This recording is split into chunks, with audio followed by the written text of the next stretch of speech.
primeiro caso de entomologia forense é datado do século XIII. Ele aconteceu na China, em um arrozal, no qual a vítima foi assassinada com várias perfurações em seu corpo. Zhang Tiju, o criminalista, desvendou o caso observando um pequeno detalhe. Chamou os suspeitos e pediu para que os suspeitos trouxessem os seus objetos pontiagudos, que eram utilizados para trabalhar no arrozal. Zhang Tiju observou que o objeto de um dos suspeitos existiam moscas. Moscas que eram atraídas provavelmente pelo sangue que estavam ali. Não, mas o sangue não era visível. Provavelmente a lâmina foi lavada de qualquer jeito. Então Zhang Tiju confrontou o suspeito, e o suspeito acabou confessando. Esta é a entomologia forense. E aí, você gostou da história? Eu espero que sim. É uma história verídica. Esse não era um caso que precisava ser resolvido por nós, né? E assim nasceu a entomologia forense. Eu vou explicar um pouquinho os campos da entomologia forense agora, então vem comigo que você vai aprender um pouco mais sobre entomologia forense. Mas o que é entomologia forense? É a ciência que aplica o estudo de insetos a procedimentos legais. Ela é dividida em 3 áreas. A primeira área é a área da entomologia urbana. Ela é aplicada no estudo de insetos em casos civis. Exemplo, insetos que estão em imóveis. Aí, como você está vendo, cupins que normalmente infestam, né, residências, e a entomologia urbana ela vai determinar se esses cupins estavam na residência antes da compra ou depois, para verificar e ajudar os donos em si. A segunda é a entomologia de produtos estocados, de produtos que foram estocados e contaminados por insetos. Exemplo, você compra um saco de feijão, como você vê na imagem aí, e quando você vai cozinhar, você descobre que o feijão está cheio de caruncho. E aí a entomologia ela vai averiguar para ver se você comprou o feijão e ele já veio contaminado pelo tempo de vida das larvas tal, e dos carunchos, ou se a contaminação aconteceu na sua casa. E aí, por fim, a entomologia médico-legal. Ela vai utilizar os conhecimentos entomológicos para descobrir os vários aspectos de um cadáver, né? Estudar os insetos que estão vivendo no cadáver em si.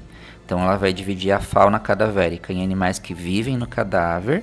Nesse caso, estamos nos referindo apenas aos insetos que podem ser divididos em necrófagos, são adultos e imaturos, larvas, que se alimentam do corpo em decomposição. Aí a gente tem os díperos, que são mosquitos. Aí nós temos os onívoros, eles vão se alimentar de insetos que estão ali no corpo em decomposição e de outros insetos que estão presentes no cadáver. O onívoro ele come de tudo, inclusive as larvas que vão estar ali presentes no cadáver ele também pode comer. Aí você viu como exemplo a barata, né? Aí nós temos os parasitas e predadores. Esses insetos eles vão utilizar a reserva de insetos que já estão vivendo ali no corpo e no seu desenvolvimento. Então, por exemplo, ele pode ir lá botar o ovo dele num outro inseto que está ali, para a larvinha dele nascer e vai se alimentar do inseto vivo. Isso é um parasita. Ou um predador. Tem as larvinhas que estão lá comendo a carne em decomposição. Ele vai lá, esse inseto, né? E aí ele vai comendo as larvas que estão no corpo em decomposição. Seriam os parasitas e predadores. E os acidentais, que eles estão ali por acidente. O corpo está lá no espaço dele, no habitat, e aquele inseto passa por acidente em si. Mas ele não está ali com a finalidade de se alimentar do corpo em decomposição em si. A entomologia forense ela vai auxiliar, então, na resolução aí desses processos criminais, e esses insetos eles vão ser estudados a fase que ele está, porque aí o inseto bota o ovo eclode, tem a larva, tal, depois eu vou mostrar para vocês os estágios aí larvais, né? E aí, com base nessas informações, ele consegue determinar o tempo de morte, né, do indivíduo em si. Os insetos eles são os primeiros a chegar no corpo, né? Logo depois que o indivíduo morreu, o inseto vai lá e já bota o ovo, principalmente quando tem ferimentos, né? A mosca vai lá, está ferida, ela só vai lá e bota o ovo, né? E aí é possível então determinar o IPM, né? Que é o intervalo pós-morte. E através do estudo da fauna, né, dos insetos que são encontrados no corpo, é possível determinar até o local geográfico onde aconteceu o assassinato, pois existem casos aí que a pessoa é assassinada em uma região e o corpo é transportado para outra com o objetivo de esconder as provas em si. né? Normalmente em centros urbanos a gente vai ter os díperos, que são da família do Califoridae. São as moscas, as famosas moscas varejeiras que a gente encontra nos centros urbanos aí, né? Então, por exemplo, um corpo é encontrado na região do interior, né, bem afastado da cidade, e daqui a pouco se estuda que existem larvas ali que são moscas que são encontradas mais em centros urbanos. Então já se sabe que aquela pessoa provavelmente não foi assassinada ali naquela região em si. Também é possível, através das larvas, né, identificar a causa da morte. Por exemplo, a pessoa que morreu por uma overdose, utilizando heroína, cocaína, entre outros. Para as mortes que ocorreram por conta da overdose, as larvas que são encontradas nesse corpo, elas têm um desenvolvimento acelerado por conta das substâncias químicas, né? E elas acabam até, de certa forma, ingerindo as provas, às vezes que estariam no corpo, que seriam essas substâncias. Porém, é possível estudar a substância encontrada no corpo das larvas, né? Então, por exemplo, dá para diagnosticar a causa da morte. Ah, foi overdose, foi envenenamento por chumbinho. Então, é possível diagnosticar a causa da morte investigando os componentes químicos que são encontrados no corpo da larva. Além disso, também dá para diagnosticar, por exemplo, uma vítima que foi estuprada e depois ela foi assassinada. As larvas elas podem comer lá na parte do corpo lá que está em decomposição, mas ainda ingerir também o sêmen do agressor.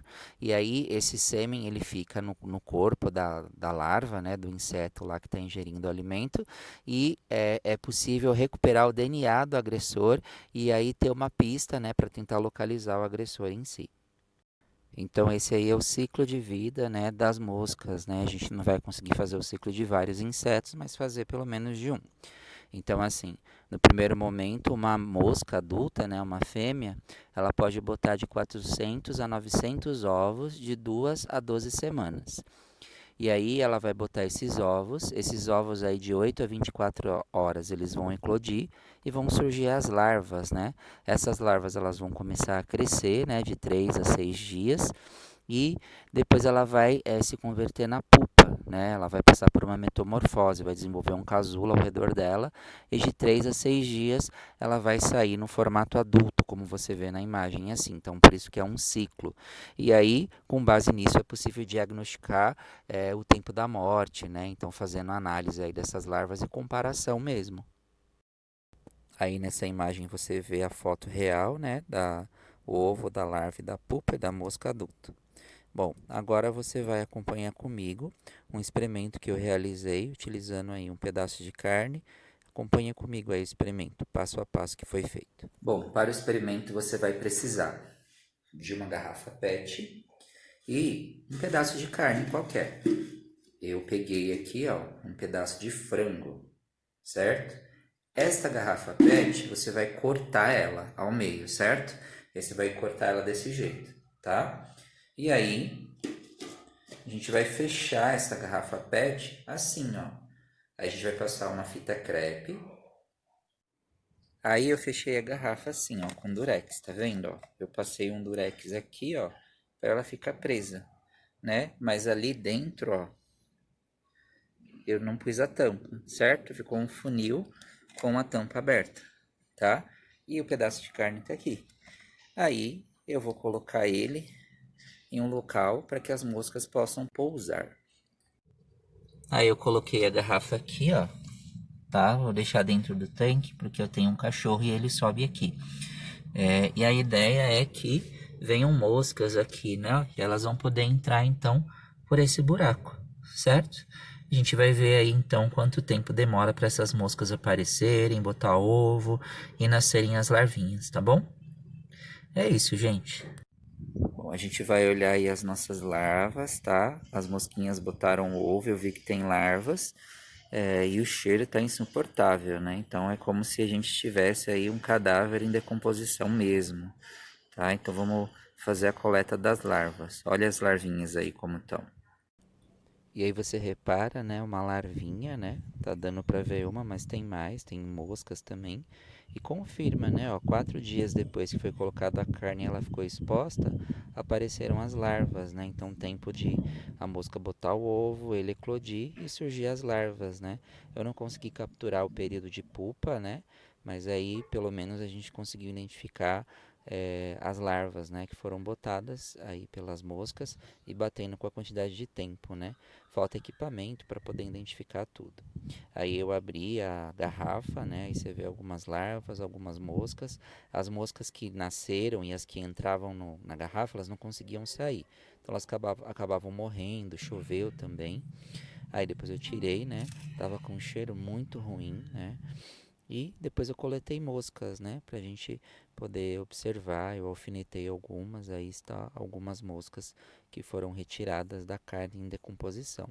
E aí um pedaço de carne manipulando com a pinça para retirar as larvas e as larvinhas coletadas. E eu espero que você tenha gostado desta aula de entomologia forense. E aí você sentiu um pouquinho na pele, né? O que é ser um entomologista forense, né? Mexer com carne em decomposição, retirada de larvas, né? Claro que tem um entomologista que é de campo, que ele vai direto para a rua, e também tem um entomologista de laboratório, né? Que analisa as larvas lá no laboratório mesmo. E aí fica o meu desafio para você. Você topa pegar um pedaço de carne, colocar numa garrafa PET como eu fiz e verificar o surgimento das larvas? Eu conto com você, com o registro desse trabalho, dessa experiência, e que você possa aí se divertir um pouquinho com a vida do entomologista, né? Um trabalho tão importante para desvendar os mistérios. Um grande abraço aí do professor Eber. Até a próxima, gente.